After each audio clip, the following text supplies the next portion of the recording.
"You should see what they're doing to Nana's garden," Olivia said, her voice tight with restraint as she angled her phone toward me. The FaceTime video showed the magnificent hydrangea bushes that my grandmother had nurtured for decades being ripped from the ground by landscapers. In the background, I could see my stepbrother Tyler gesturing enthusiastically, pointing to where I presumed they'd be installing the hot tubs he'd been wanting. "They can't do that," I whispered, my coffee cup frozen halfway to my lips in my Pearl District apartment. "Nana specifically said in her will that the gardens were to remain intact." Olivia's face reappeared on screen, her expression a mix of anger and pity. "Well, according to your step-siblings, they can do whatever they want now. Tyler's already hired a designer to modernize the whole property." I thought about the Lighthouse Inn, the historic craftsman-style bed and breakfast in Cannon Beach that had been in my family for 3 generations. My grandmother Eleanor, Nana to me, had poured her heart and soul into that place, and I had spent every summer of my childhood learning its secrets, from the family recipes served at breakfast to the stories behind each piece in her extensive Lighthouse memorabilia collection. The inn was supposed to come to me after Nana passed. At least that's what she had always told me. "Emma," Olivia said, interrupting my thoughts. "Didn't you say something about a meeting with your grandmother's lawyer next week? The one she insisted you schedule after the funeral?" A spark of hope flickered inside me. "Yes, Mr. Blackwell. I'm seeing him Tuesday." "Well, maybe you should move that up, before there's nothing left of your grandmother's legacy to save." As I ended the call, my phone buzzed with a text from Megan, my stepsister. "The contractors need access to the owner's suite tomorrow. Be a dear and clear out any of your grandmother's remaining things. Dad and Mom said it's fine." Anger rose in my chest, hot and sharp. 2 weeks after the funeral, my father and stepmother had casually mentioned over Sunday dinner that they'd simplified the inheritance situation. The Lighthouse Inn would be going to Tyler and Megan, who had such wonderful ideas for modernization, while I would receive some of Nana's personal jewelry. "You're so busy with your career in Portland," my stepmother Diane had explained with a practiced smile. "Tyler and Megan have been dreaming of running a boutique hotel. It just makes sense, Emma." What didn't make sense was how they'd managed to override Nana's wishes. She'd told me explicitly during our last Christmas together, "The inn is your legacy, Emma. You're the only one who understands what makes it special." I pulled out my laptop and booked tomorrow off work, then sent an email to Harrison Blackwell's office requesting an emergency meeting. To my surprise, his secretary called. Within minutes. "Mr. Blackwell has been expecting your call, Ms. Reynolds. He can see you tomorrow at 9 a.m. Expecting my call. Confusion mingled with my anger as I thanked her and hung up. What exactly had my grandmother arranged? And more importantly, was it already too late? The next morning, I drove to downtown Portland, the spring rain matching. My mood as I navigated to the high-rise where Harrison Blackwell had maintained his law practice for nearly 4 decades. His corner office offered a view of Matt Hood in the distance, though today the mountain was shrouded in clouds. Mr. Blackwell was exactly as I remembered from the funeral, tall despite his 70-plus years, with silver hair and sharp blue, eyes that missed nothing behind his wire-rimmed glasses. He rose when I entered, extending a hand. "Emma, thank you for coming. I was beginning to worry I might not hear from you before. Matters progressed too far." "You mean before my step-siblings bulldoze everything my grandmother built?" I couldn't keep the bitterness from my voice. He gestured to the chair, opposite his desk. "I've been monitoring the situation. When your father filed the new deed transfer last week, I was notified immediately." "How is that even possible? Nana's will..." "Your grandmother was a remarkably prudent woman, Emma, and she didn't entirely trust the dynamics of your blended family." He pulled a thick folder from his drawer and laid it on the desk between us. "Are you familiar with the concept of a life estate with remainder interests?" I shook my head, my marketing expertise useless in the world of estate law. Your grandmother created a specialized trust for the Lighthouse Inn 15 years ago, shortly after your father remarried. While she maintained control during her lifetime, she structured the remainder interest, that is, who would own it after her passing, with very specific conditions. He opened the folder and rotated a document so I could read it. The property was never meant to be part of her general estate, which is why your father's actions, while morally questionable, appeared to be legally possible. I don't understand. Mr. Blackwell folded his hands atop the desk. Your grandmother created what appeared to be a straightforward will that your father and stepmother used to facilitate the transfer to your step-siblings. However, that will doesn't actually control the inn. This trust does. My heart raced as I skimmed the legal document, struggling to understand the dense language. In essence, Mr. Blackwell continued, your grandmother designated you as the sole beneficiary of the Lighthouse Inn, provided you meet certain conditions within a year of her passing.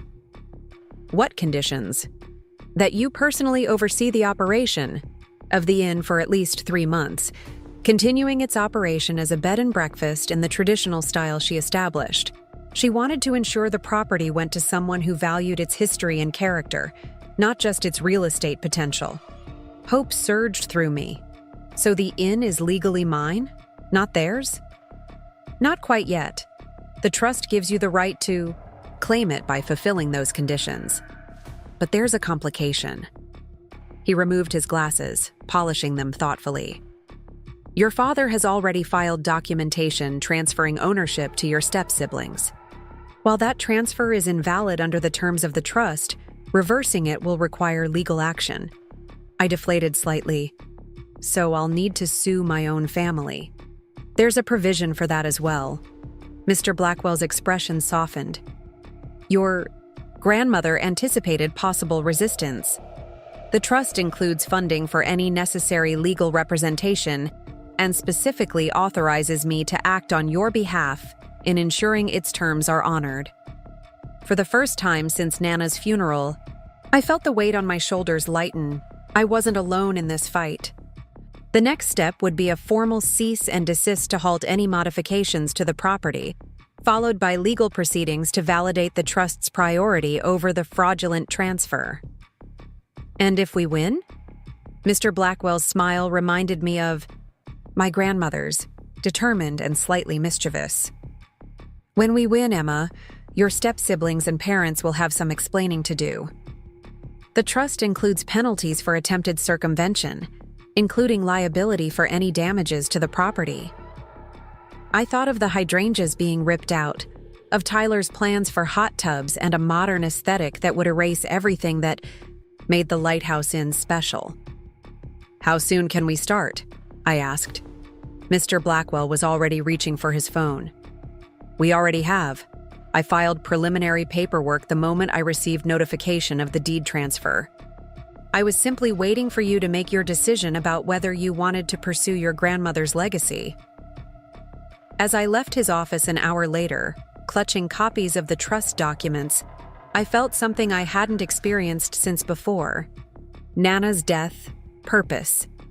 My step-siblings might have my father's support, but I had something more powerful. My grandmother's foresight and the legal means to honor her wishes. I texted Olivia. Tell the landscapers to stop what they're doing. This fight is just getting started. The Lighthouse Inn stood on a bluff overlooking the ocean, its weathered shingles and white trim a familiar landmark in Cannon Beach. As I pulled into the gravel driveway the following day, I noticed Tyler's Tesla parked haphazardly near the entrance, exactly where Nana had always insisted cars shouldn't be, as it ruined the guests' first impression. The inn had been closed to guests since Nana's passing 3 weeks ago, supposedly, for renovations. Now I understood those renovations were actually a complete reimagining that would strip away its historic charm. I took a deep breath before getting out of my car, the certified letter from Mr. Blackwell heavy in my bag. The cease and desist order had been officially delivered to my father and stepmother's Lake Oswego home that morning. but I wanted to hand-deliver copies to Tyler and Megan personally. I wanted to see their faces when they realized their plans were being derailed. The front door was unlocked, and I stepped into the familiar foyer, immediately noticing changes. The antique registration desk where Nana had greeted guests for decades was gone, replaced by a sleek modern console. The walls, once adorned with historic photographs of the Oregon coast and lighthouse memorabilia, were now bare, awaiting what I assumed would be contemporary artwork. I heard voices from the kitchen and followed them, finding Megan directing workers who were removing the vintage cabinetry, solid oak that had been installed by my grandfather. "What do you think you're doing?" I demanded, unable to contain my anger at seeing another piece of family history being dismantled. Megan spun around, her surprise quickly morphing into annoyance. "Emma, we didn't expect you today. Preparing and narrating this story took us a lot of time, so if you are enjoying it, subscribe to our channel. It means a lot to us. Now back to the story." She waved the workers to continue. "Don't worry, we're saving some of the decorative pieces for you, though honestly, most of this stuff is so dated." "Stop the work," I said, pulling the cease and desist letter from my bag. "You have no legal right to make these changes." Megan's perfectly penciled eyebrows rose. "Excuse me? Dad and Diane transferred ownership to us last week. We have every right." "Actually, you don't." I handed her the document. "Nana placed the inn in a trust 15 years ago. It was never my father's to give away." She glanced at the legal document, her expression darkening. "This is ridiculous. Some desperate attempt to cause problems because you're jealous." "It's all legally binding. You can ask your father. His lawyer should have received the official notice this morning." I turned to the workers. "I'm sorry, but all renovation work needs to stop immediately. This property is under legal dispute." Tyler appeared in the doorway, his face flushed with anger. "What's going on? Who told the landscapers to leave?" "Your sister thinks she's found some loophole to steal the inn," Megan said, thrusting the papers toward him. As Tyler skimmed the document, his confusion gave way to rage. "This is bullshit. Dad said everything was handled." "Clearly, it wasn't," I replied calmly, channeling the composure my grandmother had always displayed in difficult situations. Nana wanted the inn preserved, not gutted and modernized, and she legally ensured her wishes would be respected. Tyler's phone rang, my father, I presumed, calling about the legal notice. He stepped into the hallway to take it, his voice rising as he demanded explanations. Megan crossed her arms, studying me with newfound wariness. "So, what happens now? You dragged the family through an ugly legal battle?" "That depends on you. The trust's terms are clear. The inn operates as it always has, maintaining its character and traditions. If you're willing to respect that, maybe we can find a compromise." "A compromise?" She laughed without humor. "We've already invested thousands in design plans and deposits with contractors. Investments made for a property you don't legally own," I reminded her. "But I'm not unreasonable. If you're genuinely interested in the inn's legacy rather than just seeing it as a real estate opportunity, we could discuss a partnership." The skepticism in her eyes told me she wasn't convinced, but before she could respond, Tyler stormed back in. "Dad's lawyer confirms it," he said, his voice tight with frustration. "There's some trust that apparently takes precedence. He's looking for ways to challenge it, but for now..." He glared at me. "For now, we have to stop the renovations." The victory felt hollow as I looked around at the partially demolished kitchen. Even if I prevailed legally, so much damage had already been done. Physical damage to the property, yes, but also to family relationships that had been fragile to begin with.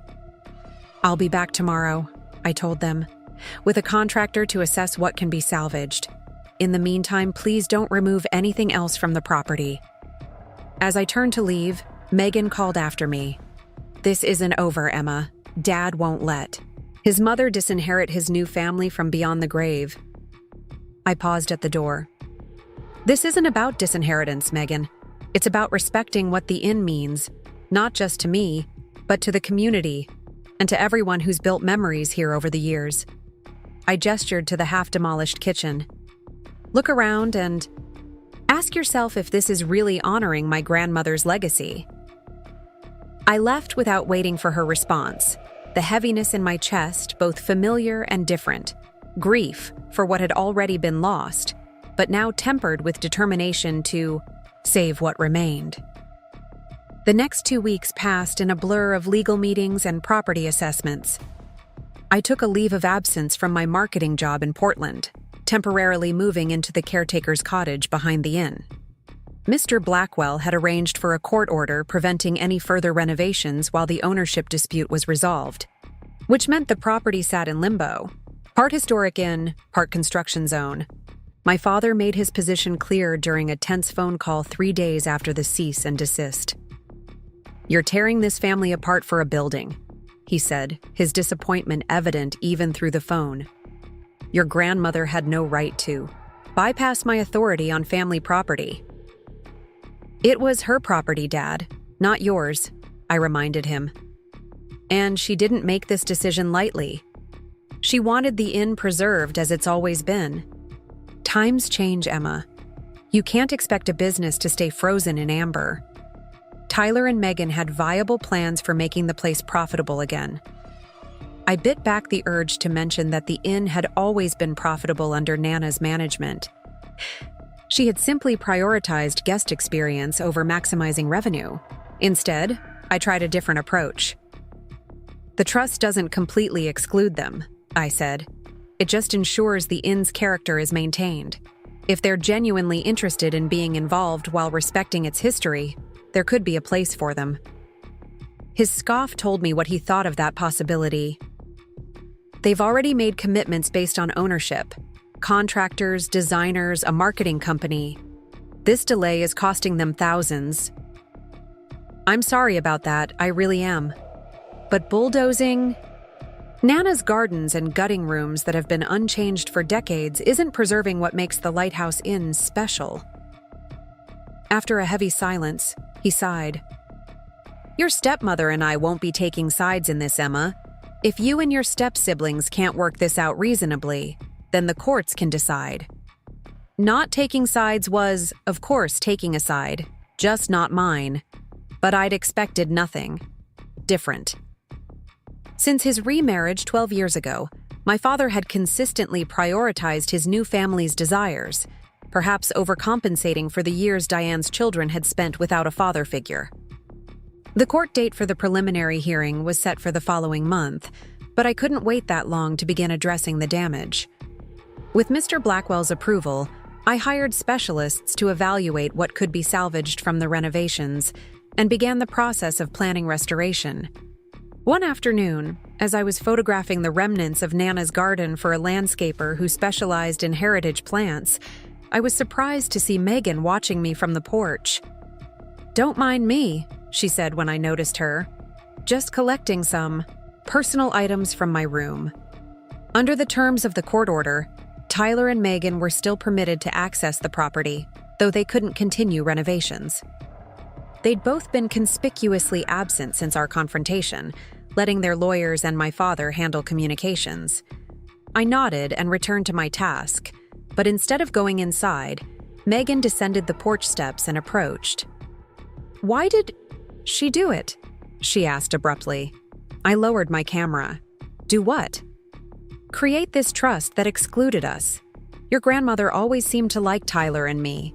She invited us for holidays, remembered our birthdays." The genuine confusion in her voice caught me off guard. "It wasn't about excluding you. It was about protecting the inn's character and history. She was worried it would be changed." "Like we're changing it, you mean?" Megan gestured to the partially excavated garden. "Yes." I saw no point in sugarcoating it. Nana believed in preserving traditions. The inn's appeal has always been its connection to the past, not trending in modern design magazines. Megan was quiet for a moment, studying what remained of the hydrangea bushes. I didn't know these were special to her. Tyler just said they were taking up space where we could add amenities. Nana planted them the year she and my grandfather bought this place. She had cuttings from her mother's garden in Maine. I pointed to different sections. These blue ones bloom in June, the pink varieties in July, and the white ones last through September. She planned it so there was always color for the guests to enjoy. Something shifted in Megan's expression, not quite remorse, but a flicker of understanding. No one ever explained that. Did you ask? She met my gaze directly. I guess I didn't think there was a story behind garden plants. There's a story behind everything at the Lighthouse Inn. That's what Nana tried to preserve. Not just the physical building, but the history and meaning it holds. Megan nodded slowly, then gestured to my camera. What are you doing with these photos? Documenting what's left so we can restore it properly. I found a landscaper who specializes in heritage gardens. She was quiet again, her gaze moving from the excavated garden to the inn behind us. Finally, she asked, "Do you really think you can run this place? It's a lot of work for one person." I know it is. I grew up watching Nana do it, but I also believe it's worth the effort. Even if it means alienating your family? The question stung, but I'd asked myself the same thing many times over the past weeks. I'm honoring my grandmother's wishes for a place she loved. I'd like to think that preserving her legacy isn't incompatible with having family relationships, even if they're different than before. Megan seemed to consider this before turning back toward the house. At the porch steps, she paused. For what it's worth, I didn't know about the trust when we started the renovations. We really thought Dad and Diane had the right to give us the inn.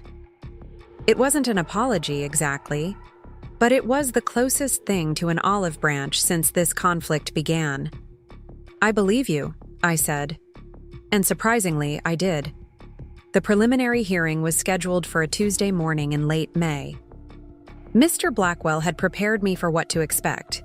This would not be the final resolution, but rather a judicial assessment of whether the trust took precedence over my father's attempted transfer of ownership. What I hadn't expected was to see Megan waiting outside the courtroom alone. "Where's Tyler?" I asked as I approached, Mr. Blackwell at my side. "He's not coming." She shifted uncomfortably. "Actually, I'm here to talk to you before this starts.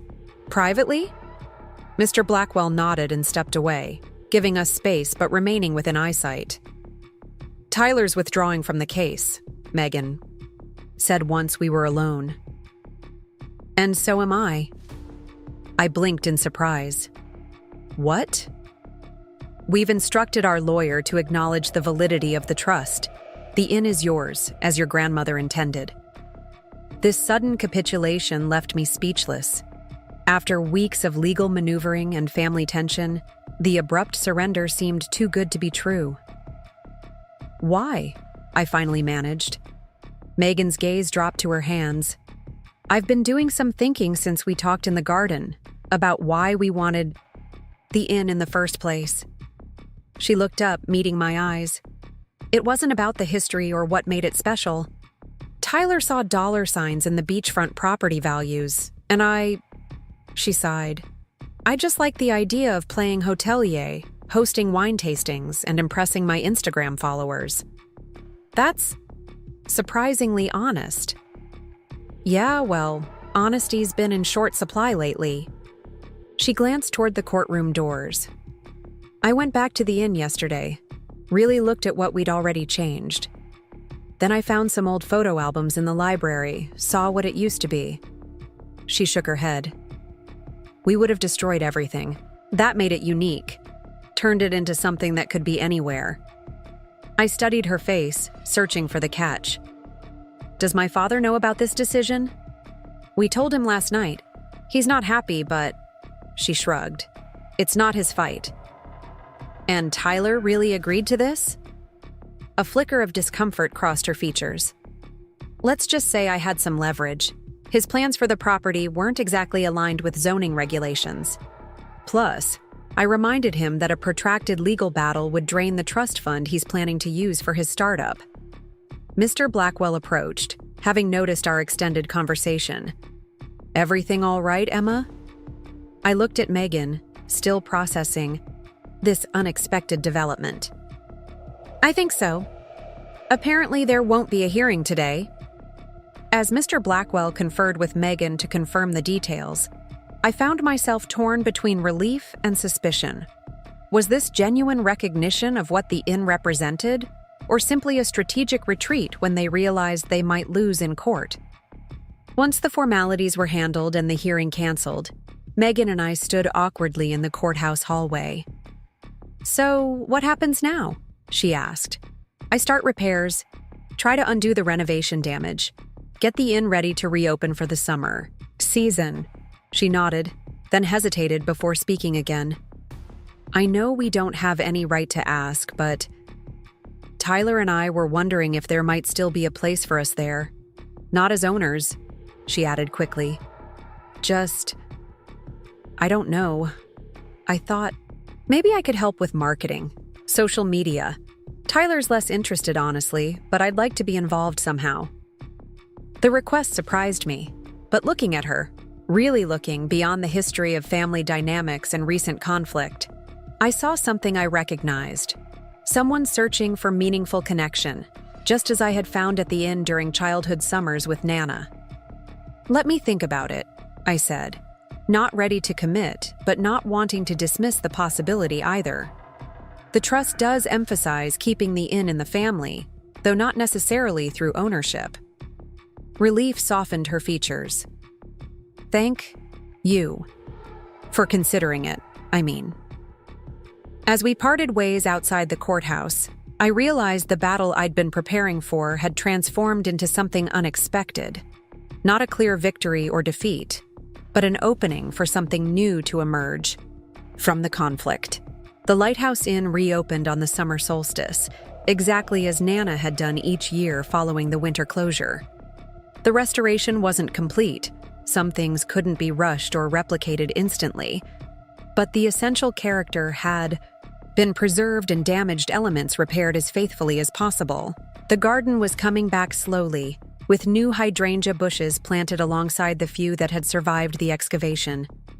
The kitchen had been restored with period-appropriate cabinetry, and Nana's collection of lighthouse memorabilia once again adorned the walls of the main sitting room. But there were new elements too. Megan's suggestion for updated online reservation systems and targeted social media had brought in a wave of bookings from guests who appreciated historic accommodations. Her eye for design, when channeled toward enhancement rather than replacement, had refreshed tired spaces while maintaining their vintage appeal. My father and stepmother attended the reopening reception, their presence stiff but civil. Tyler came briefly, making polite conversation before leaving early. While the family wounds weren't fully healed, the open hostility had subsided into something that might, with time, evolve into a new kind of relationship. As twilight settled over the coast, I found myself on the porch where Nana had spent countless evenings watching the ocean. The lighthouse in the distance began its rhythmic beacon, sweeping light across the darkening water. Olivia joined me, champagne glass in hand. "So," she said, settling into the adjacent rocking chair, "was it worth it, all the legal battles and family drama?" I considered the question seriously. The past months had been exhausting, emotionally, financially, and physically. There had been moments when giving up seemed easier than continuing to fight. "Yes," I finally answered. Not just because it's what Nana wanted, but because it was the right thing to do. This place deserves to continue as it is, not be transformed into something unrecognizable. Olivia smiled, raising her glass in a small toast. To Eleanor Bennett, who knew her granddaughter well enough to trust her with her legacy. As we clinked glasses, I thought about the trust documents now safely stored in my office, the paperwork that had preserved not just property, but purpose. Nana hadn't simply left me a building. She'd left me a mission to maintain something, meaningful in a world that often valued novelty over history. Later that evening, after the guests had gone to their rooms and the reception was cleaned up, I sat at Nana's old desk in the private office behind the registration area. From the drawer, I pulled out her journal, leather-bound and well-worn, that I'd discovered during the restoration.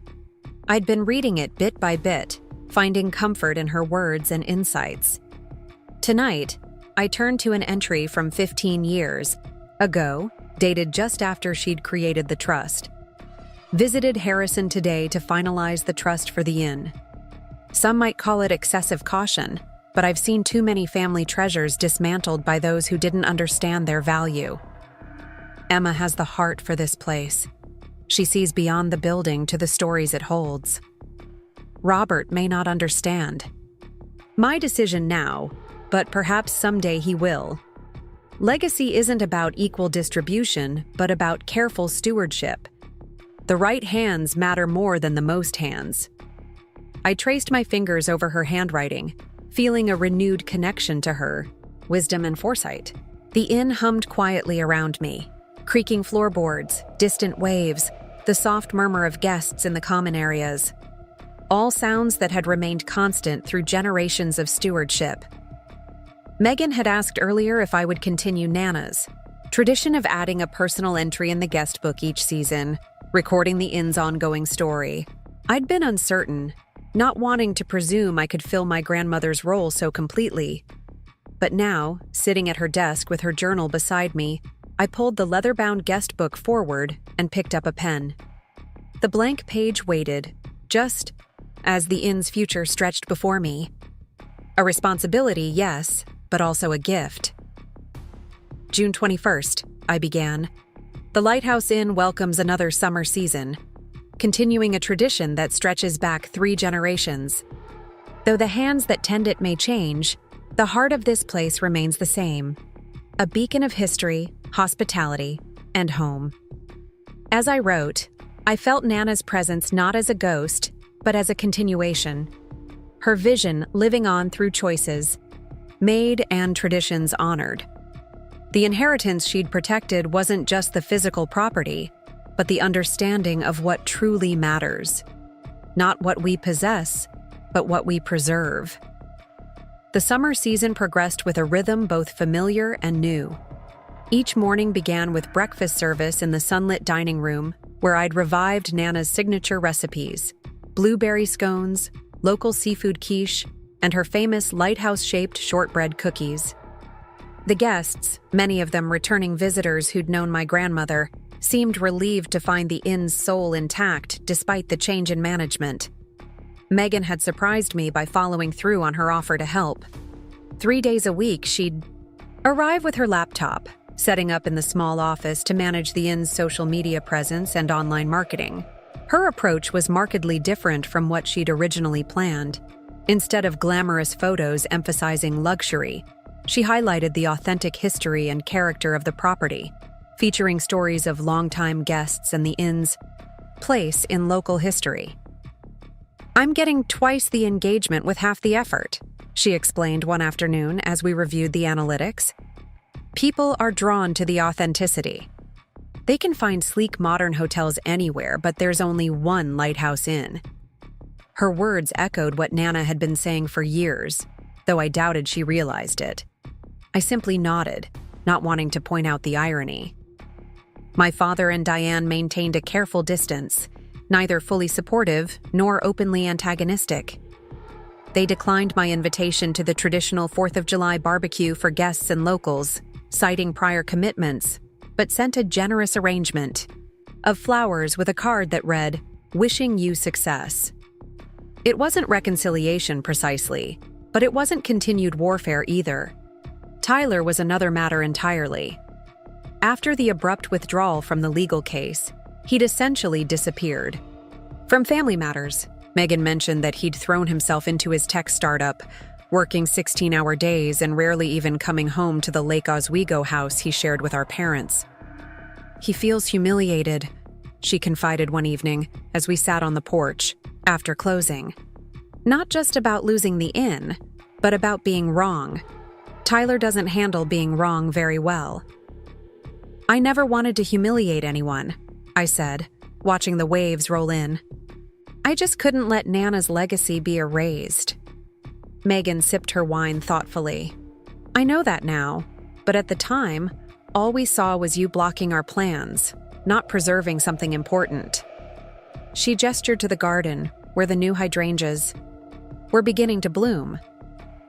It's easy to dismiss things when you don't understand their value. As July turned to August, the inn settled into a comfortable rhythm. The restored rooms were consistently booked, with many guests extending their stays beyond original plans. The vintage charm that Tyler had dismissed as dated turned out to be exactly what drew people to choose the Lighthouse Inn over newer accommodations nearby. I found myself falling into patterns Nana had established, from the fresh flowers placed in each room daily to the afternoon tea service on the porch. It wasn't that I was trying to imitate her. Rather, I was discovering for myself why these traditions mattered, how they created the unique atmosphere that guests remembered and returned for.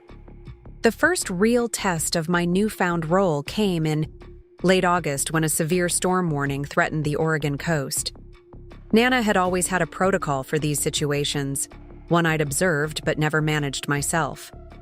As the weather reports grew increasingly ominous, I found myself reaching for the binder she kept in her desk, labeled simply, "For when the weather turns." Inside was a detailed checklist: which outdoor furniture needed to be secured, which rooms were most vulnerable to leaks, which local contractors to call for emergency services. There were even meal plans for situations when deliveries might be delayed, utilizing the pantry stocks she always maintained. As I implemented her plans, I felt a strange mix of anxiety and confidence. I'd never faced a potential emergency as the inn's caretaker before, but following Nana's guidance made me feel connected to her practical wisdom. The storm hit harder than expected, with powerful winds that bent the coastal pines and driving rain that seemed to come from all directions at once. I spent the night moving between potential trouble spots, checking windows and placing buckets, under the few persistent leaks in the older wing. Around 2 a.m, as the storm reached its peak, I was surprised to see headlights pulling into the driveway. Even more surprising was the figure that emerged from the car: Tyler, dressed in rain gear and carrying a toolbox. "Megan said you might need help," he explained when I met him at the door, water dripping from his jacket onto the entryway floor. She mentioned the old wing sometimes has issues during storms. I stared at him, momentarily speechless. "You drove all the way from Portland in this weather?" He shrugged, not quite meeting my eyes. "I know the property. Figured another pair of hands wouldn't hurt." I didn't question his motives further, simply handing him a flashlight and leading the way to where a window frame in the west hallway had begun to leak. We worked together in near silence, him securing the old wooden frame while I held the light steady. As the night progressed and we moved through Nana's storm checklist, the awkwardness between us gradually eased. Tyler knew his way around basic repairs, and I found myself grateful for his help with some of the more physically demanding tasks. "Nana taught you all this?" he asked as we sandbags against a particularly vulnerable door that faced the ocean side. "Every summer since I was 12, I confirmed. She said knowing how to protect the place was as important as knowing how to run it." Tyler nodded, a thoughtful expression crossing his face. "She offered to teach me once, when Dad and Diane first got married. I declined, thought it was just boring old person stuff." "Why did you come tonight, Tyler? Really?" He straightened up, wiping his hands on his jeans. "Honestly, I'm not entirely sure. Megan mentioned the storm, and I just found myself driving here." He glanced around at the old hallway with its weathered wainscoting and vintage light fixtures. "Maybe I wanted to see what was so important that you'd fight your entire family for it." "And? What do you see?" "I'm still figuring that out," he admitted. "But I do get that it's more than just real estate." By morning, the storm had passed, leaving minor damage but nothing catastrophic. The inn had weathered another coastal tempest, just as it had for generations before. Tyler left after breakfast, our conversation having reached an uneasy truce if not quite friendship. As I watched his car disappear down the winding coastal road, I wondered if something had shifted in our relationship. If his gesture of help during the storm might represent the first tentative step toward understanding, if not reconciliation. The answer came a week later when a package arrived addressed to me. Inside was a carefully wrapped lighthouse figurine, clearly vintage and matching the collection Nana had displayed for years. A note in Tyler's handwriting accompanied it. Found this at an antique shop in Portland. The owner said it's from the same era as the ones in the inn's collection. Thought it might belong with the others. T. It wasn't an apology in words, but the gesture spoke volumes. I placed the lighthouse on the shelf with the others, feeling as though a small piece of what had been broken was beginning to mend. As Labor Day approached, traditionally marking the end of the high season, I began planning for the slower fall months. Nana had always used this time for deeper maintenance projects and special events to attract visitors during the shoulder season. I was reviewing her notes on past autumn activities when Megan knocked on the office door, looking uncharacteristically nervous. "I have an idea," she said, sitting in the chair opposite the desk. "But I'm not sure if it crosses a line." "What kind of idea?" "A heritage weekend in October. We invite former guests to bring photos and memories from their stays here over the years. We could create displays, maybe record some oral histories." She hesitated. "We could feature Nana prominently. Her recipes, her stories, her vision. For the inn." I studied her face, trying to understand her motivation. "Why this particular idea?" Megan fidgeted with the edge of her sleeve. "Working here these past months, I've heard so many stories from guests about her, how she remembered their preferences year after year, how she made this place feel like coming home even for first-time visitors." She met my gaze directly. I never really knew her that way. By the time Dad married Diane, Nana was already in her 70s. I saw her at holidays, but I never understood why this place meant so much to her. Or to you. The admission surprised me. In all our family dynamics, it had never occurred to me that Megan might have felt a disconnect from our shared grandmother, might have missed experiencing the woman I had known so intimately. "I think it's a wonderful idea," I said softly. Nana would have loved it. Relief washed over her face. "Really? You don't think it's presumptuous coming from me?" "I think it's exactly the kind of bridge building this family needs." Over the next few weeks, Megan threw herself into planning the Heritage Weekend with unexpected passion. She created a social media campaign inviting past guests to share their stories, unearthed boxes of guest books dating back to the 1960s, and even interviewed several longtime staff members who had worked with Nana. I found myself watching her with growing appreciation. The Megan who had wanted to rip out historic features for the sake of modern aesthetics was gone, replaced by someone who genuinely valued the legacy she had nearly helped destroy. One evening, as we sorted through old photographs in the library, she asked quietly, "Do you think she would have liked me? If we'd had the chance to really know each other?" The question caught me off guard. "Nana?" Megan nodded, her fingers tracing the edge of a faded photograph showing my grandmother as a young woman, standing proudly in front of the newly acquired inn. "Yes," I said without hesitation. "She would have appreciated your energy, your eye, for what draws people in. She wasn't opposed to change, you know, just change that erased history rather than building on it. Like what we were planning to do. Like what you were planning," I agreed gently. "But you've shown you can learn and adapt. She would have respected that." Megan seemed to absorb this, her expression contemplative.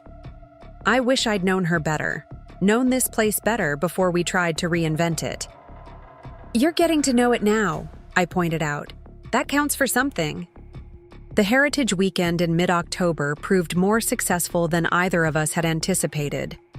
Former guests arrived with photographs, letters, and stories spanning decades. One elderly couple brought their original guest receipt from 1968, framed and treasured as a memento of their honeymoon. A middle-aged man shared how my grandmother had helped arrange a surprise proposal for his wife on the beach 20 years earlier. We displayed these memories throughout the inn, creating a living museum of personal connections. In the main sitting room, we set up a special tribute to Nana, photographs throughout her life, excerpts from her journals, carefully selected to protect private thoughts, and a collection of her signature recipes printed on cards for guests to take home. My father and Diane attended the Saturday evening reception, their first extended visit since the reopening. I watched them move through the displays, pausing longest at the tribute to Nana. Eventually, my father made his way to where I stood, by the refreshment table. "You've done well with the place," he said, his tone careful but not cold. "Mother would be pleased." "Thank you," I replied, equally careful. "That means a lot." He gestured toward Megan, who was enthusiastically sharing stories with a group of guests. "She seems to have found her place here." "She has. She's been invaluable, actually. Has a real talent for connecting with people and highlighting what makes the inn special." A complicated expression crossed his face. Pride in his stepdaughter mingled with what might have been regret. I should have listened more carefully to what Mother wanted for this place.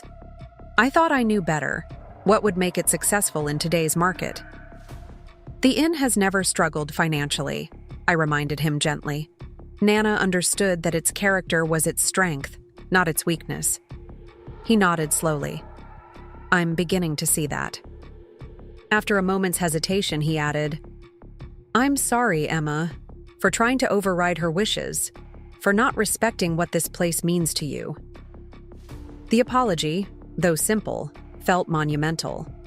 For months, I'd been bracing against his opposition, never expecting acknowledgement, let alone contrition. "Thank you," I said again, unable to find more eloquent words in the moment. He cleared his throat, clearly uncomfortable with the emotional territory. "Tyler mentioned he's been helping with some maintenance projects?" "Yes, he's been coming down on weekends occasionally. He's surprisingly good with the old electrical system." My father smiled slightly. He always had a knack for figuring out how things work, even as a child. The conversation might have continued, building this fragile bridge between us, but a guest approached with questions about one of the historical photographs, and my father stepped away with a nod that felt more companionable than distant. By the end of the Heritage Weekend, we had collected over 100 new stories for our archives and created connections that would likely bring guests back for years to come. More importantly, something had shifted in the family dynamics. Not a complete reconciliation, but a mutual recognition that the inn could be a point of connection rather than division. As I locked up on Sunday night, after the last guest had departed, I found Megan sitting alone on the porch, wrapped in a blanket against the October chill. "Penny for your thoughts?" I asked, joining her. "I was just thinking about legacies," she said, her gaze on the lighthouse beam sweeping across the darkened ocean. "How some are obvious, like buildings and businesses, but others are more subtle. Ways of doing things, values, traditions." I nodded, understanding exactly what she meant. The visible and the invisible inheritances. "Working on this weekend made me realize something," she continued. "When Dad and Diane told us they were giving us the inn, I was excited about owning something impressive, something I could show off. I never thought about the responsibility that comes with inheriting something meaningful." "It's a lot," I admitted. "Some days it feels overwhelming." She turned to me then, her expression earnest in the dim porch light. "I want to keep helping here. Not just with marketing, but with everything. I want to learn what makes this place special, really learn it, the way you did growing up." The request touched me deeply. "I'd like that," I said. Nana always said the inn needed more than one person's vision to thrive. That's why she and my grandfather were such good partners. He handled the business side. She created the atmosphere that kept people coming back. Megan smiled.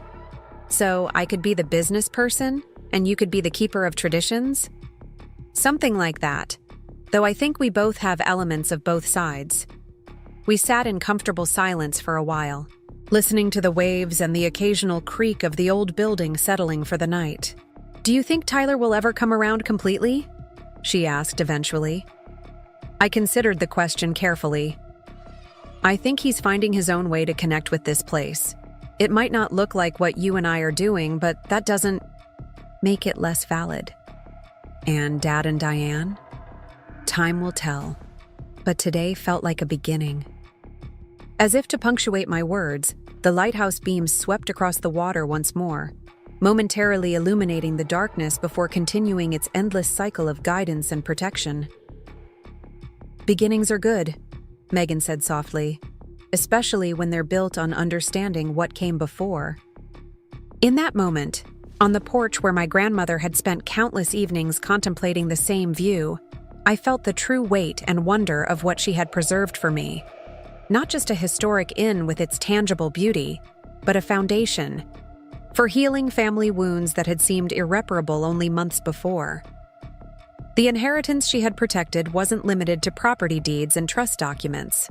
It extended to the wisdom that some things are worth fighting for, that preservation doesn't mean stagnation, and that family legacies, when honored with integrity, can transform conflict into connection. As autumn deepened into winter, the inn settled into its quieter season. Weekend bookings remained strong, but midweek operations slowed enough to allow for more substantial restoration projects. The list of needed repairs was long: water damage from years of coastal storms, worn flooring in high-traffic areas, the ancient boiler that heated the main building. I approached each project with a blend of practical necessity and reverence for history, always asking myself what Nana would prioritize. The trust provided sufficient funds for maintenance, but major renovations would require careful budgeting and planning. To my surprise, Tyler began showing up more regularly, often bringing specialized tools or materials from Portland. His background in engineering proved unexpectedly valuable when dealing with the inn's complicated infrastructure. "Have you considered updating the heating system entirely?" Tyler asked one December afternoon as we huddled in the basement, examining the temperamental boiler that had been acting up again. His breath formed clouds in the chilly air. "This thing's ancient, and it's probably costing a fortune in efficiency. Losses." I shined my flashlight along the network of pipes. "I've thought about it, but it's a massive undertaking. All these radiators are original to the building." "They could stay," he said, surprising me. "Modern boilers can work with old radiator systems. You'd preserve the aesthetic, but gain reliability and lower operating costs." I glanced at him, noting the careful way he'd framed the suggestion, acknowledging the importance of maintaining the inn's character while offering a practical improvement. 6 months ago, he'd have simply declared the entire system obsolete and insisted on something completely new. "That's worth looking into," I admitted. "Do you know someone who specializes in that kind of retrofit?" "Actually, one of my startup's investors renovates historic buildings in Seattle. I could ask him for recommendations." We emerged from the basement, brushing dust from our clothes.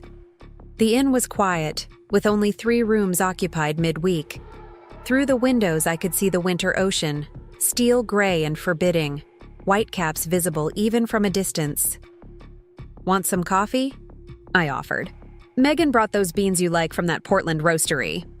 Tyler hesitated, checking his watch. I expected him to decline as he usually did, heading back to Portland immediately after completing whatever task he'd come for. But today, he surprised me. "Sure," he said. "Coffee would be good." In the kitchen, I busied myself with the brewing, while Tyler leaned against the counter, looking more relaxed than I'd seen him in months. "I've been meaning to ask," he said, as I poured the coffee into two of Nana's old lighthouse-patterned mugs. "What are your long-term plans for this place, beyond keeping it running as is?" I handed him a mug, considering the question. "I have some ideas," I admitted. "There's space for expansion on the north end of the property. Nana always talked about adding a small event space for intimate weddings and gatherings. And I'd like to develop more programming around the history of the coast and the lighthouse." Tyler nodded, seemingly genuinely interested. "The event space makes sense. You could host off-season retreats too. Writers, artists, corporate groups looking for something different." "Exactly." I leaned against the opposite counter, warming my hands on my mug. "Why do you ask?" He stared into his coffee for a moment before answering. "I've been thinking about my role here. I know I've been helpful, I guess, with maintenance, but it feels piecemeal." He looked up, meeting my eyes directly. "I'm good at systems, Emma. Infrastructure, technology, operations. I could do more than just fix the occasional leaky pipe." The offer hung between us, unexpected and complex. After everything that had happened, Tyler was essentially asking to be involved in a more significant way. "What exactly are you proposing?" I asked carefully. "Honestly, I'm not entirely sure." He set his mug down. "I just know that coming here the past few months has felt more meaningful than anything I've done in a long time. Even my startup, which looks great on paper, but sometimes feels empty." "I thought your tech venture was taking off." "It is. We just secured another round of funding." He ran a hand through his hair, a gesture that reminded me suddenly of our father. Success isn't the same as satisfaction, it turns out. We sat with that thought for a moment, the only sound the ticking of the old kitchen clock and the distant rumble of waves. "What if," I began tentatively, "we created a more formal arrangement? You could oversee systems modernization. Things that would improve efficiency without changing the character of the place. Heating, plumbing, maybe a better online management system." A spark of interest lit his eyes. "I could draw up a proposal, areas where updates would have the biggest impact on operations without compromising the historic elements." "I'd like to see that," I said, and meant it. As winter deepened, bringing the stormy season that coastal residents both dreaded and respected, the inn settled into a quieter rhythm. Weekend bookings remained steady, with visitors seeking cozy getaways by the fireplace, watching dramatic storms roll in from the comfort of window seats. Midweek, the place was often nearly empty, allowing for deeper cleaning and restoration projects. I'd taken to using these quieter days for exploring Nana's extensive archives. Boxes of documents, photographs, and records dating back to when my grandparents first purchased the property. Among the papers, I discovered detailed notes about seasonal events that had once been traditions at the inn, but had faded over time as my grandmother grew older. One afternoon in late January, as rain lashed against the windows, I was paging through a leather-bound album from the 1970s when a particular photograph caught my attention. A crowd gathered in the dining room, which had been transformed with twinkling lights and elaborate decorations. People in formal attire stood around tables laden with food, raising glasses in a toast. "The Lighthouse Gala," said a voice behind me, making me jump. I turned to find my father standing in the doorway, raindrops still clinging to his coat. "Dad, I didn't hear you come in." "Sorry, didn't mean to startle you." He gestured to the photograph. "Mother used to host that every Valentine's Day. It was quite the event in its time, raised money for the Historical Society, and brought the community together during the off-season." I vaguely remember her mentioning it, but I didn't realize it was so elaborate. I studied the image more closely. "Did you attend these?" He nodded, stepping further into the room.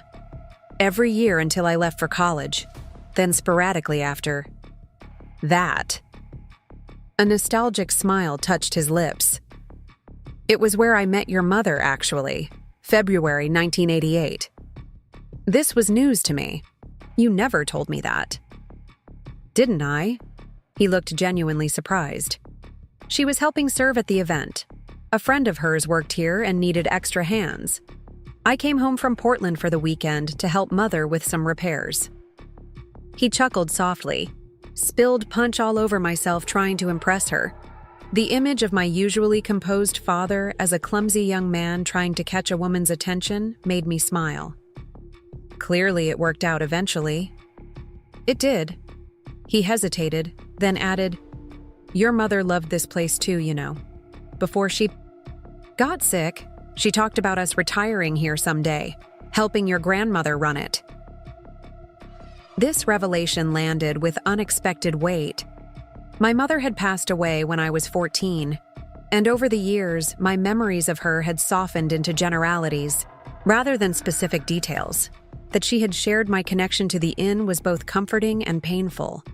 Another bond I hadn't known we shared, discovered too late.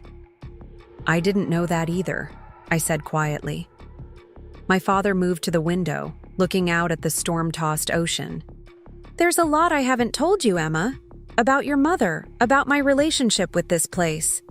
He turned back to face me. "After she died, I couldn't bear to be here. Every corner held memories, so I stayed away, visited Mother less and less."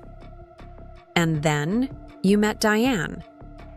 "And then I met Diane," he echoed. "She helped me build a new life, one that didn't constantly remind me of what I'd lost." He gestured around the library. But in doing so, I disconnected from this part of my history. I convinced myself the inn was just a building, a business, something that could be modernized or sold without consequence. The honesty in his voice was disarming. We'd reached a civil detente in recent months, but this level of emotional openness was unprecedented. "Why are you telling me this now?" I asked. He returned to the table, looking down at the photograph of the gala. "Because I've been doing a lot of thinking since October, since that Heritage weekend, about what this place really means, not just to you or to Mother, but to our whole family." He met my gaze directly. "I was wrong to try to give it to Tyler and Megan, not because they're not family, but because they didn't understand its significance. You do." The acknowledgement, simple but profound, eased something in me that had been tight and defensive for months. "Thank you," I said softly. He nodded, clearly uncomfortable with the emotional territory, but determined to navigate it. "I'd like to help if you'll let me.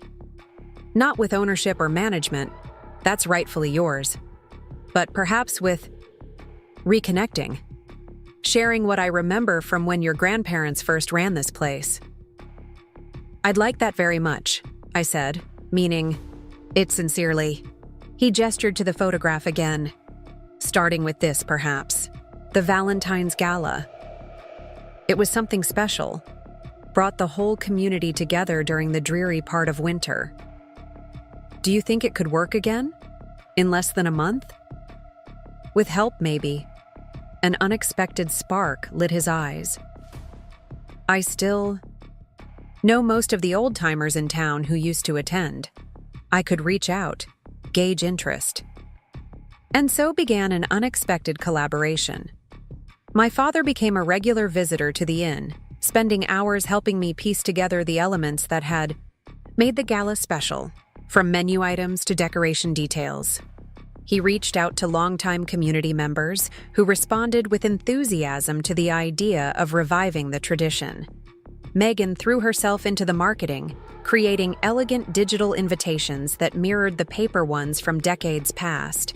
She coordinated with local businesses for sponsorships and donations, leveraging her social skills to generate excitement throughout the community. Tyler, initially skeptical about the event's potential, became increasingly engaged when I asked him to handle the logistics of transforming the space. He designed lighting systems that would highlight the inn's architecture while creating the magical atmosphere shown in the old photographs. Even Diane, who had maintained the greatest distance during the reconciliation process, offered to coordinate the catering, working with local restaurants to recreate some of Nana's signature recipes from the original galas. As February 14th approached, I found myself marveling at how this project had united the family in ways I wouldn't have thought possible 6 months earlier. The inn buzzed with activity as we prepared, each person contributing their specific talents toward a shared goal. 3 days before the event, as snow flurries swirled outside the windows, I discovered my father alone in the dining room, carefully hanging strings of tiny lights along the ceiling beams.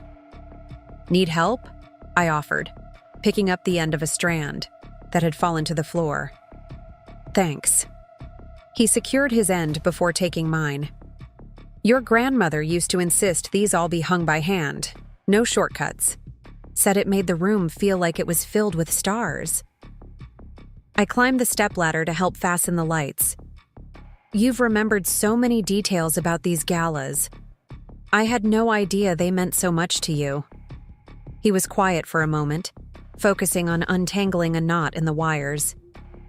I think I had forgotten myself until I started talking about them. Memory is strange that way. Sometimes things are buried, not gone. We worked in companionable silence for a while, gradually transforming the room with twinkling lights and evergreen garlands. "I've been meaning to ask," he said eventually. "Have you read through all of Mother's journals yet?" "No, not all of them. There are dozens, and I've been taking my time." "Why?" He hesitated. "There might be entries about the period when your mother was sick, when we were making decisions about the future. I wanted you to know that Mother and I disagreed, then about many things, but never about how much we both loved you." The statement caught me off guard with its earnestness. "Dad." "You don't need to say anything," he assured me quickly. "I just wanted you to know, in case you come across entries that might seem confusing or hurtful out of context." I nodded, understanding the gesture for what it was. Not just a warning, but an opening. An invitation to ask questions about a difficult time that we'd rarely discussed. "Maybe someday we could talk about that period," I suggested carefully. "There's a lot I didn't understand as a teenager." "I'd like that," he said simply. The night of the gala arrived with perfect atmospheric drama. A light snow falling against the darkened sky, the lighthouse beam sweeping regularly across the water, visible through the inn's ocean-facing windows. We had sold out all 80 tickets, with a waiting list that could have filled the room twice over. The dining room had been transformed into an elegant space that somehow managed to feel both nostalgic and fresh. Tyler's lighting design bathed the room in a warm glow that highlighted the original woodwork, while Megan's decorative touches added contemporary elegance that complemented rather than competed with the historic elements. I greeted guests at the door alongside my father, watching as the room gradually filled with a mix of longtime community members and newcomers. Many of the older guests approached with stories about previous galas, memories of my grandparents, and expressions of delight at seeing the tradition revived. "Eleanor would be so pleased," said Martha Jenkins, who had been the town librarian for over 40 years. "She always said this event was what got everyone through the winter doldrums. Your grandmother saved all the coastal history books for this library, you know," her husband added. "Said they belonged where the community could access them, not gathering dust on private shelves." Throughout the evening, I collected these stories, each one adding another thread to the tapestry of my understanding of Nana and her relationship with the community. The inn had never been just a business or even just a family home. It had been a gathering place, a repository of shared history, a landmark in more than the geographical sense. As dinner concluded and the small local band began playing music for dancing, I found a quiet moment to slip away to the porch. The snow was falling more heavily now, blanketing the garden in pristine white that glowed softly in the lights spilling from the windows. "Everything okay?" Megan's voice came from behind me. She stepped out onto the porch, wrapping her shawl more tightly around her shoulders against the chill. Just taking a moment, I assured her. It's been quite a night. It's perfect, she said, joining me at the railing. Everyone keeps talking about how wonderful it is to have the gala back, how much they've missed it. We stood in companionable silence for a moment, watching the snow. I keep thinking about last summer, Megan said finally. How differently things could have turned out. If we'd gone through with our plans, none of this would exist anymore. Not the way it is now. But you didn't, I reminded her gently. You changed course. Only after nearly destroying it first. She turned to face me directly. I know. We've been working together these past months, and things have been good, but I've never actually said it plainly. I'm sorry, Emma, for what we tried to do, for not understanding what this place meant. The apology, direct and unqualified, touched me deeply. Thank you. That means a lot. I look at what we've created tonight, how it honors your grandmother while still feeling fresh and relevant. And I realize this is what renovation should mean, building on what matters, not erasing it. Through the windows, I could see Tyler laughing with some of the younger guests, my father and Diane dancing slowly to a jazz standard, the room filled with warmth and connection. We should go back in, I said. I think they're about to serve Nana's famous lighthouse cake. Megan smiled. The one with the meringue lighthouse on top? Tyler spent 3 hours helping the baker get the design just right. This detail, previously unknown to me, was yet another small revelation about how my step-siblings had invested themselves in honoring Nana's legacy. As we turned to go inside, Megan paused with her hand on the door. I've been meaning to ask you something. The trust, the one your grandmother created, did it really exclude us completely? The question caught me by surprise. What do you mean? I've just been wondering if it specifically named only you, or if it had provisions for other family members to be involved in some capacity. I considered how to answer truthfully without reopening old wounds. The ownership transfer was designated, to me specifically, yes. But there were provisions for family involvement in the operations and future of the inn. Nana believed in family stewardship, with clear guidance about maintaining the property's character. Megan nodded thoughtfully. So what we're doing now, all of us contributing in different ways, that's actually in line with what she wanted. Very much so, I confirmed. She would have loved seeing the family come together around the inn, each person bringing their own strengths.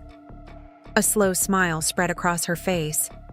That's surprisingly comforting to know. We rejoined the party as the elaborate lighthouse cake was being wheeled out, a tiered creation topped with a remarkably detailed meringue lighthouse that drew appreciative gasps from the guests. Tyler caught my eye across the room, a hint of pride in his expression as people admired the confection he had helped design. My father stepped forward to make a brief speech before the cake was served, thanking everyone for coming and acknowledging the special significance of reviving this tradition. My mother, Eleanor Bennett, hosted the first Lighthouse Gala in Diwichin 1965, not long after she and my father purchased this inn, he told the assembled guests. She saw it as a way to bridge the gap between the history of this place and its future, between the longtime residents and newcomers, between the dark days of winter and the promise of spring. He raised his glass. Tonight, thanks to my daughter, Emma's dedication to preserving what matters, we continue that tradition of connection and community. The toast brought unexpected tears to my eyes, not just for the public acknowledgement of my efforts, but for the healing it represented between my father and me.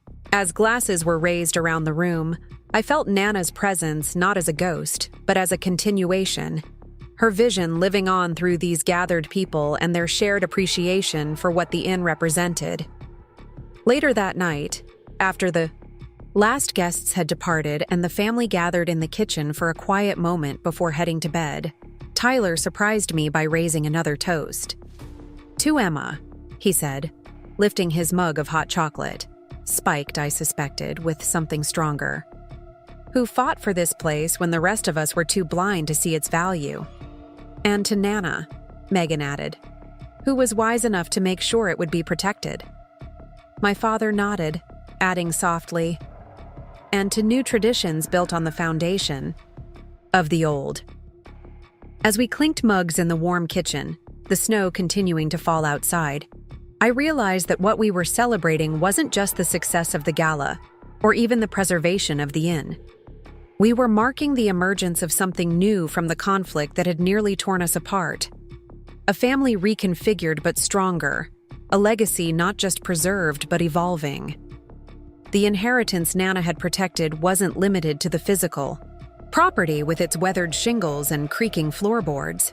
It extended to the wisdom that some things are worth fighting for, that preservation doesn't mean stagnation, and that family legacies, when honored with integrity, can become bridges rather than battlegrounds.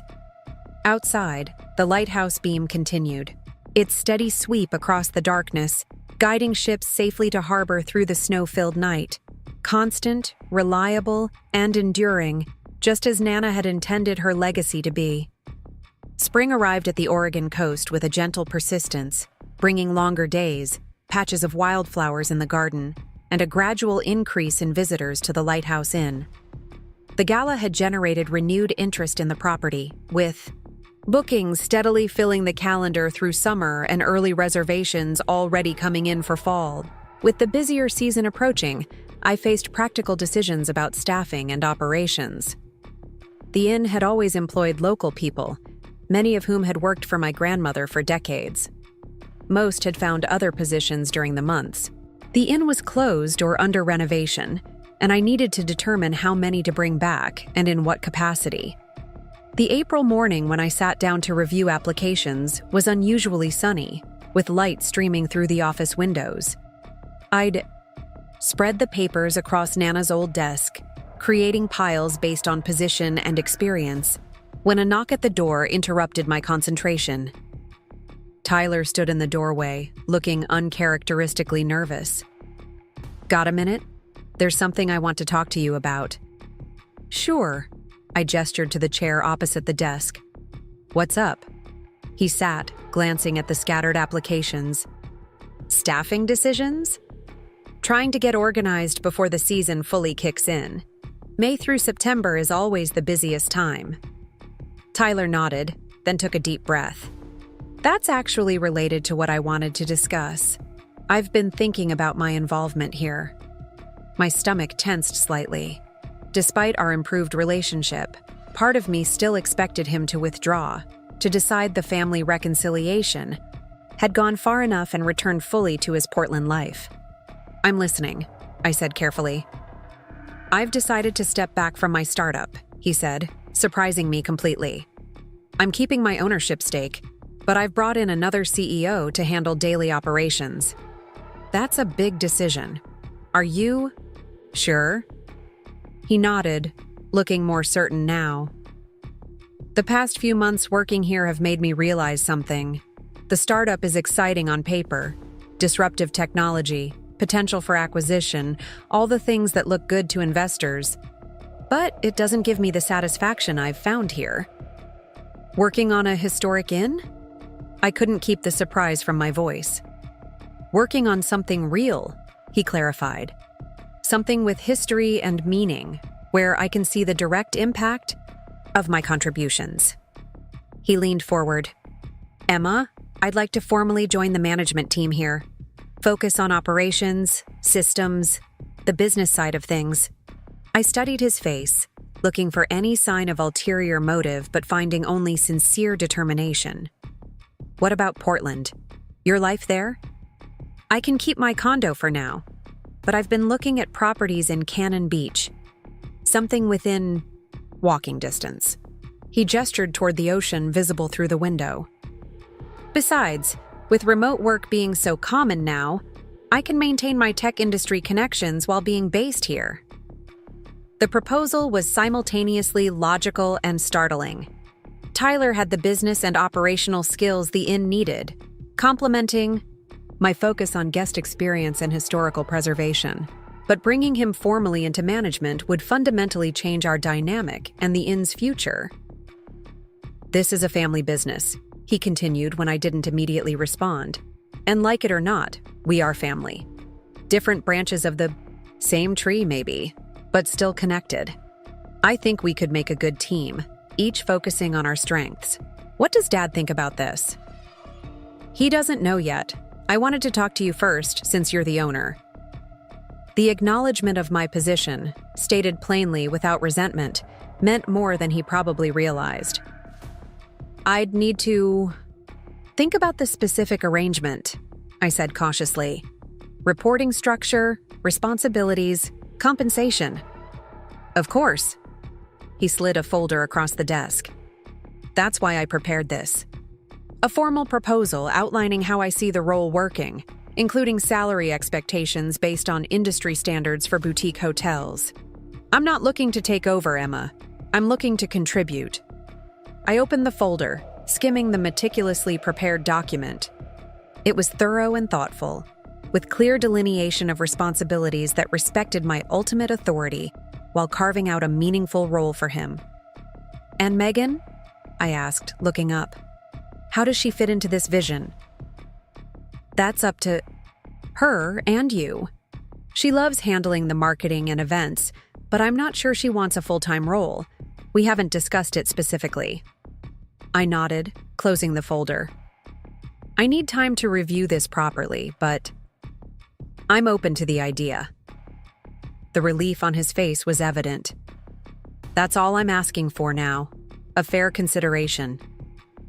As he left, I remained at the desk, contemplating how dramatically our family narrative had shifted in less than a year. From Tyler and Megan attempting to claim the inn through questionable means to Tyler voluntarily stepping back from his startup to become part of its legitimate operation, the transformation seemed almost too neat to be believed. Yet I had witnessed the gradual change in him over the months, from grudging assistance during the storm to genuine engagement with preservation projects, to pride in his contribution to the gala's success. Perhaps people really could change when given the opportunity to connect with something meaningful. Later that week, I met with Megan for our regular marketing review. Spring campaigns were performing well, with the heritage angle proving particularly effective at differentiating the Lighthouse Inn from more modern accommodations along the coast. "The story sells itself," Megan explained, showing me the analytics. "People are drawn to authenticity. The fact that we've maintained so many original elements while still offering modern comforts is our strongest selling point." I smiled at her unconscious use of "we," a small but significant indicator of how she now saw herself in relation to the inn. "Tyler mentioned he spoke to you about joining the management team more formally," she said, closing her laptop. "What did you decide?" "I'm still considering it. His proposal makes sense from a business perspective, but it's a big step." Megan nodded thoughtfully. "For what it's worth, I think he's sincere. This place has changed him. Changed all of us, really." She hesitated. "He mentioned I should talk to you about my own role going forward." "And what are your thoughts on that?" "I love working here part-time, focusing on marketing and events. But unlike Tyler, I'm not looking for a full-time management position. I've actually been offered a marketing director role with a sustainable tourism coalition in Portland." She looked both excited and apologetic. "It would mean continuing here in a more limited capacity, maybe weekends and special projects." "That sounds perfect, honestly," I assured her. "The inn needs your marketing expertise, but not necessarily 40 hours a week. A formal arrangement for specific responsibilities would work well." Relief washed over her face. "Really? You're not disappointed?" "Not at all. Finding the right balance is important, for the inn and for each of us personally." As April turned to May, decisions fell into place with surprising ease. Tyler relocated to a small cottage in Cannon Beach, taking on the role of operations director with clear responsibilities and boundaries. Megan balanced her new Portland position with weekend work at the inn, developing seasonal marketing campaigns. and coordinating special events. My father, who had maintained his Lake Oswego home with Diane, began spending one weekend a month at the inn, using his knowledge of the building's history to guide some of the more complex restoration projects. Diane occasionally joined him, having gradually warmed to the idea of the inn as a family gathering place rather than a source of conflict. The summer season brought a steady stream of guests, many returning visitors who expressed delight at finding the inn's character preserved while noting thoughtful improvements to comfort and service. Tyler's operational changes had increased efficiency without compromising the warm, personal atmosphere that had always been the Lighthouse Inn's hallmark. As the one-year anniversary of Nana's passing approached in late August, I found myself reflecting on the journey of the past 12 months. The grief remained, of course, a quieter presence now, but still woven into daily moments and memories. Yet alongside it had grown something unexpected, a sense of continuity and purpose that extended beyond my individual connection to my grandmother. The week before the anniversary, I received a call from Mr. Blackwell, the lawyer who had helped me assert the trust's provisions and reclaim the inn. "I was reviewing some of your grandmother's papers," he explained, "and found something she asked me to give you 1 year after her passing. Would you like me to mail it, or would you prefer to pick it up?" Curiosity piqued, I drove to Portland the following day. Mr. Blackwell greeted me warmly, commenting on the positive reports he'd heard about the inn's revival. "Your grandmother would be pleased," he said, retrieving a sealed envelope from his safe. She was quite specific about the timing of this, not to be delivered until you had experienced a full cycle of seasons as the inn's caretaker. The envelope was thick, containing multiple pages in Nana's distinctive handwriting. I waited until I returned to the inn to open it, sitting in her favorite spot on the porch as evening approached and the lighthouse began its nightly illumination. "My dearest Emma," the letter began, "if you're reading this, you've successfully navigated your first year as guardian of our family's legacy. I never doubted you would, though I imagine the path hasn't been without challenges." I smiled at the understatement, continuing to read. "The trust I established wasn't just about preserving buildings and traditions, though those matter deeply. It was about preserving possibility, the possibility of connection in a world that increasingly values novelty over continuity, the possibility of finding common ground in a family that has experienced its share of fractures. I've watched you grow into a woman of remarkable strength and insight, capable of standing firm when necessary, but also of extending grace when appropriate. These qualities will serve you well as you guide the Lighthouse Inn into its next chapter. The inn has always been more than a business to me. It has been an anchor in storms, both literal and figurative, a place where memories are not just preserved, but actively created. My deepest hope is that it serves the same purpose for you, and perhaps someday for generations yet to come. Enclosed, you'll find the deed to the adjacent property to the north, 5 acres that I purchased quietly 20 years ago when the Henderson family decided to sell. I've kept it undeveloped, waiting for the right moment and the right vision to expand the inn's footprint. That decision now rests with you. Whatever you choose, know that my confidence in you is complete and my love unchanging. You have honored my wishes not out of mere obligation, but out of shared values and understanding. There is no greater gift you could have given me. With enduring love and faith in your judgment, Nana. Tears blurred my vision as I refolded the letter, holding it against my heart for a moment before examining the deed and accompanying survey map. The property was beautiful, wooded acreage with ocean frontage that would allow for thoughtful expansion while maintaining the inn's intimate character. As twilight deepened into evening, I remained on the porch, watching the lighthouse beam sweep rhythmically across the darkening water.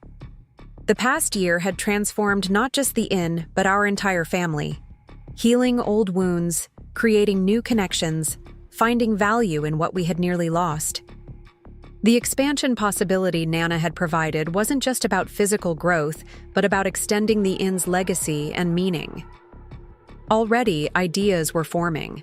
Perhaps artist cottages that would attract creative guests during the off-season, or dedicated space for community gatherings that would strengthen the inn's role as a local landmark. A soft knock interrupted my thoughts. Tyler stood in the doorway, holding 2 mugs of tea. "Mind some company?" he asked.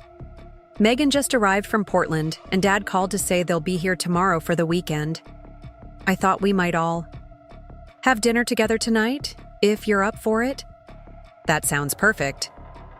I accepted the mug with a smile, making room on the porch swing. He sat beside me, his gaze following mine to the lighthouse in the distance. "Hard to believe it's been a year," he said quietly. "In some ways," I agreed. "In others, it feels like everything has changed. For the better, I think." He gestured toward the inn behind us, warm light spilling from its windows. "It's becoming what it was always meant to be. Not just preserved, but alive and evolving." As if to punctuate his words, Megan's laugh drifted through an open window, followed by the clatter of pots and pans as she apparently attempted to help the cook with dinner preparations. "Nana left me the deed to the Henderson property," I said, showing him the survey map. 5 acres to the north, for future expansion. Tyler's eyes widened as he studied the document. "That's significant. Any ideas what you might do with it?" "Some," I admitted. "But I'd like to discuss it with everyone over dinner. Get different perspectives before making any decisions." He nodded, understanding the gesture for what it was, not just consultation, but inclusion. Recognition that the inn's future was now tied to our collective family story in ways none of us could have imagined a year ago. Inside, Megan had managed to charm the cook into letting her attempt one of Nana's recipes, the kitchen filled with the familiar scent of rosemary and sea salt that had perfumed so many family meals over the years. As Tyler and I joined her, falling easily into conversation about weekend plans and future projects, I felt Nana's presence not as a restriction or obligation, but as a gift. The gift of continuity in a world of constant change, of roots that anchored without confining. The inheritance she had safeguarded wasn't limited to property deeds and trust documents, to vintage furniture and weathered shingles.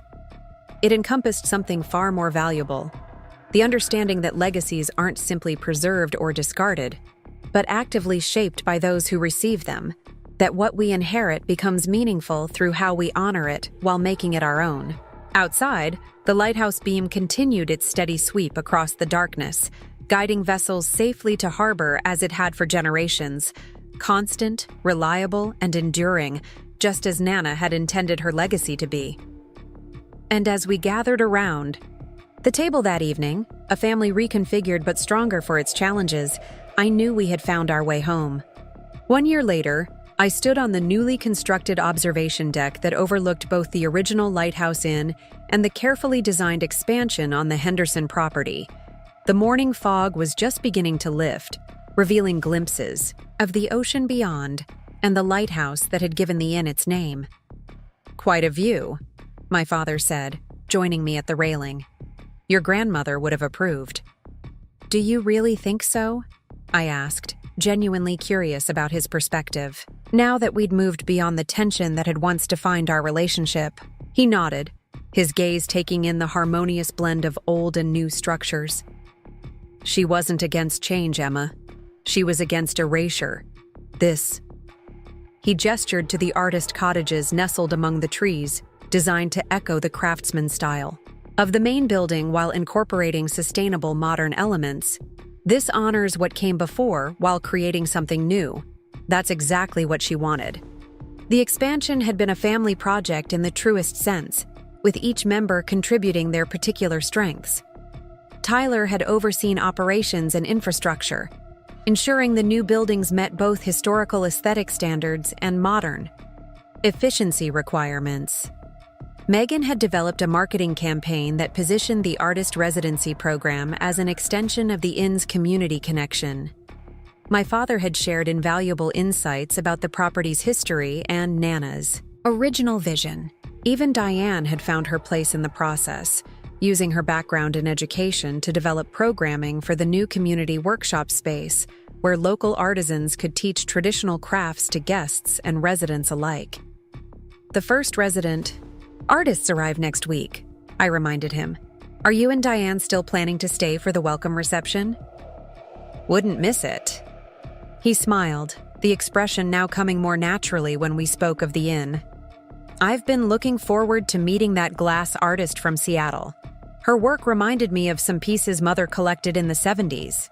As we made our way back toward the main building for breakfast, I reflected on how profoundly our family dynamics had evolved. The property that had nearly torn us apart now served as common ground, a place where individual contributions were valued while maintaining a shared sense of purpose. The breakfast room was already busy with guests, the tables arranged to provide both privacy and views of the garden where the hydrangeas were now flourishing in their second summer since replanting. Tyler moved efficiently between the kitchen and dining area, checking in with staff and greeting returning visitors by name. Emma! He called when he spotted us. That travel writer from the Historical Hotels magazine just arrived. I've set her up in the blue room with the best view of the lighthouse. I nodded my thanks, noting how naturally he had settled into his role. The initial awkwardness of our professional relationship had given way to a comfortable rhythm of shared responsibility, each of us focusing on our areas of expertise while consulting on major decisions. I'll check in with her after breakfast, I promised, accepting a cup of coffee from one of the servers as we joined Megan at a corner table. The social media response to the artist residency announcement has been incredible, she reported, showing me the analytics on her tablet.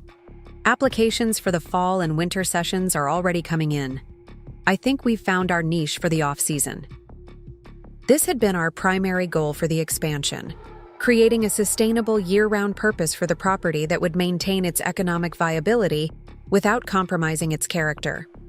The artist residency program, offering creative professionals reduced rates during the quieter months in exchange for community engagement, had emerged as the perfect solution. Have you seen today's guest book entries? Megan asked, sliding the leather-bound volume across the table. 3 different families wrote about how grateful they were to find the inn still operating in the traditional style. One mentioned staying here as a child 30 years ago and bringing their own children now to experience the same atmosphere.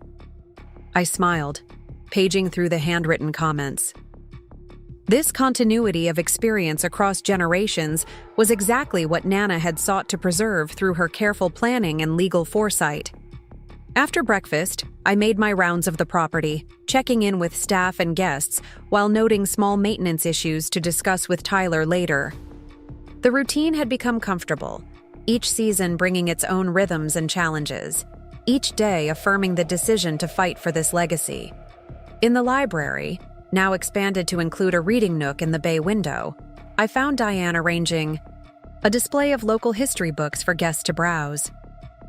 I found these in a secondhand bookshop in Portland, she explained, showing me several volumes on Oregon coastal development.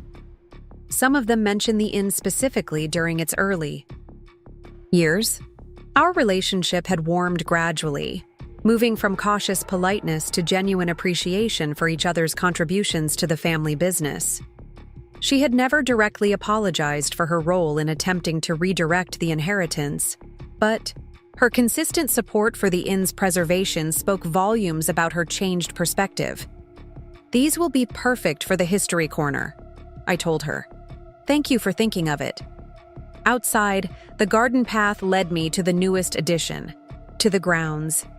A small memorial area dedicated to Nana, centered around a bench overlooking her beloved hydrangea beds. I often found guests sitting here, enjoying the peaceful view, and sometimes sharing stories of their previous visits when my grandmother had been the inn's heart and soul. Today, to my surprise, I found Tyler on the bench, staring thoughtfully at the garden. Everything okay? I asked, joining him. Just thinking, he replied, about how differently things could have turned out. If you hadn't stood your ground, if Nana hadn't created that trust. He shook his head. We would have destroyed something irreplaceable without ever understanding what we were losing. But that didn't happen, I reminded him gently. Thanks. To you. He turned to face me directly. I've never properly thanked you, have I? Not just for giving me a second chance here, but for fighting for this place when the rest of us couldn't see its value. The acknowledgement, coming after nearly 2 years of rebuilding trust and relationship, held profound meaning. It wasn't just me, I said. Nana laid the groundwork, and honestly, all of you have contributed to making the inn what it is today. Something better than I could have created alone. We sat in companionable silence for a moment, watching butterflies move among the hydrangea blooms. Have you thought more about the Winter Workshop series? Tyler asked eventually. The one focusing on traditional building crafts? I've been making calls to potential instructors. I think it could work well alongside the artist residencies, practical skills complementing creative pursuits. He nodded, already mentally calculating. Logistics. We'd need to convert the west storage area into a proper workspace, but that's doable before November. This was how we operated now, collaborative planning, each suggestion building on shared understanding of what the inn represented and could become. That evening, after the day's work was complete, the family gathered on the original porch, where Nana had spent countless evenings watching the ocean. Wine was poured, stories shared, plans discussed for upcoming seasons. My father reminisced about childhood memories of the inn, filling in historical details that enriched our understanding of its evolution. As twilight settled over the coast, the lighthouse began its nightly illumination, sending rhythmic beams across the darkening water. The symbolism wasn't lost on any of us. Guidance, constancy, light penetrating darkness. I've been thinking about expanding the community program, Megan said, breaking a comfortable silence. Maybe offering reduced rates to local families during certain weekends to ensure the inn remains accessible to the community that's supported it for generations. That aligns perfectly with Nana's philosophy, I agreed, making a mental note to review the budget implications with Tyler. As night fell fully and stars appeared above the ocean, I reflected on the journey that had brought us to this moment of harmony. The inheritance that had nearly divided us had ultimately become the foundation for something stronger, not just a preserved building, but a revitalized family purpose. Nana's foresight in creating the trust had protected more than property. It had created the opportunity for healing and growth that might otherwise have been lost. Her legacy lived not just in the weathered shingles and creaking floorboards of the historic inn, but in the values that now guided our collective stewardship. The lighthouse beams swept across the water once more, illuminating our gathered faces momentarily, before continuing its enduring cycle of guidance and protection. Constant, reliable, and enduring, just as she had intended her legacy to be. Up next, you've got 2 more standout stories right on your screen. If this one hit the mark, you won't want to pass these up. Just click and check them out.